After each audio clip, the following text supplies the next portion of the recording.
দিকে দিকে cyber crime বেড়ে গেছে, মানুষ প্রায় প্রতারিত হচ্ছে। পুলিশের সাইবার ক্রাইম শাখা রাজ্যের বিভিন্ন জায়গা থেকে অন্য রাজ্য থেকে গ্রেপ্তার করে আনছে, কিন্তু এর থেকে বাঁচার উপায় কি? কয়েকদিন আগেই ব্যারাকপুরের রয়্যাল পার্ক এলাকার দুটি বাড়ি থেকে এইরকমই সাইবার ক্রাইম প্রতারণার জন্য 8জনকে গ্রেপ্তার করা হয়।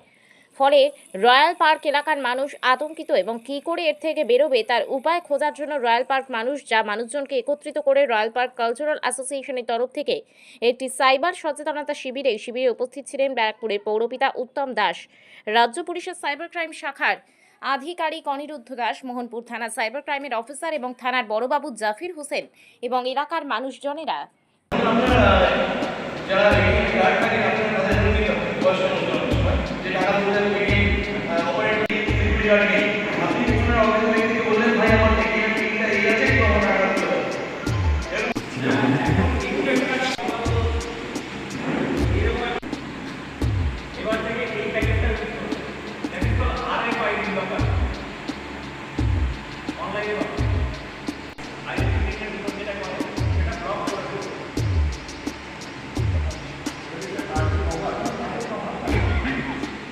মানে ওর সঙ্গে ডিস্টেন্স হলে কার্ড যদি আলাদা হয়ে যায় তাহলে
তাদের সম্পর্কে কিছু হচ্ছে ডিজিটাল অ্যাসেটটা অনেক কেন হচ্ছে শুধুমাত্র সরকার এই যে এবং ব্যাকগ্রাউন্ডে বলছি আপনার কেবল সাবজেক্ট করতে হবে অনেক সময় তো ওই দিকে আমরা এখানে সাবজেক্ট করি এটা একটু কমে গেছে এখন বাইরে থেকে বাইরে বানাবো যাতে আমি বুঝতে পারবো কি সেটা অনেক বলবো আমরা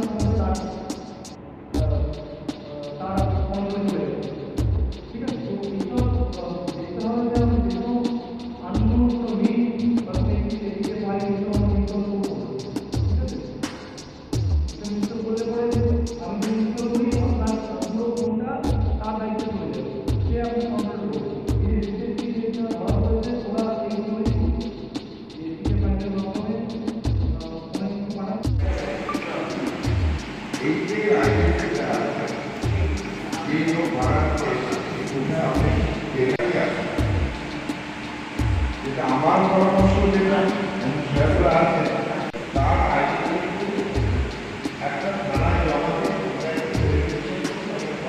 জমা আপনার কাছেও জমা রয়্যাল পার্ক কমিটি এবং রয়্যাল পার্ক কালচারাল ওয়েলফেয়ার অ্যাসোসিয়েশনের তরফ থেকে আমরা একটা ছোট্ট মিটিং ডেকেছিলাম এবং সাইবার ক্যাফের সমস্ত অফিসাররা এসেছিলেন, আমাদের অনেকটাই সচেতন করে দিয়ে গেছেন। কিন্তু আমার একটাই বক্তব্য আপনাদের কাছেও জানাচ্ছি যে আমার রয়্যাল পার্কবাসী যেন এ সম্পর্কে সচেতন হন। এবং শুধু তাই নয়, আমাদের রয়্যাল পার্কবাসীর যারা নাকি নতুন ভাড়া আসতে চাইছে, ছাত্র বা ফ্যামিলি হোক, ছাত্র হোক, ফ্যামিলি সেজেও অনেক রকমভাবে আসে, ছাত্ররা তো আসছেই, সেই জায়গায় তাদের পুরোভাবে তাদের যাচাই করে মানে সে ব্যাপারে সচেতন হয়ে তারপর তাদের আইডেন্টি প্রুফ ইনপ্রুফ সব কিছু এনে থানাকে জানিয়ে যেভাবে যে প্রসিডিওরে বলে গেলেন ওনারা, সেইটুকু আমরা চাইব। রয়্যাল পার্কবাসীর কাছে একান্ত আমার অনুরোধ, তারা যেন এই পথটা অবলম্বন করেন।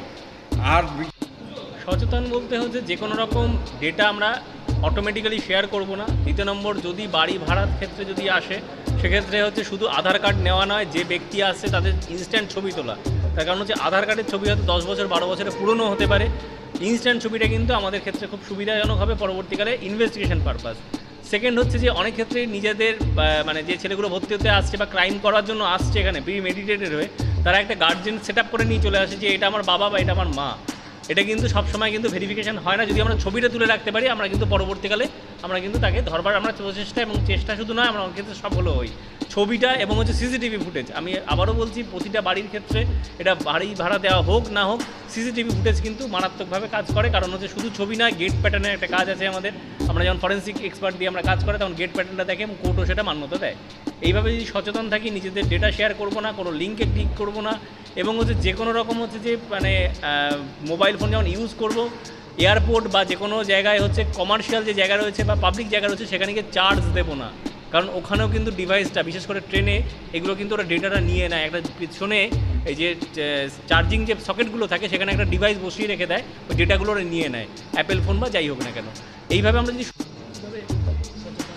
সে কারণেই বসা হয়েছে। আপনারা নিশ্চয়ই জানেন রয়্যাল পার্ক অঞ্চলে একটা ঘটনা ঘটেছে এবং 8 জন অ্যারেস্টও হয়েছে। তো এই ধরনের ঘটনা আমরা মাঝে মাঝে শুনতে পাই, কিন্তু তার প্রিকশনটা কি আমরা জানতাম না, সেটা নিয়েই আজকে বিশেষ আলোচনা হলো। তাতে অনেকটা ওয়াকিবহাল, এখানকার যারা মানুষ আছে ওয়াকিবহাল হয়েছে এবং তাদের মাধ্যমে আরও অনেক জায়গা সেই সরিয়ে যাবে।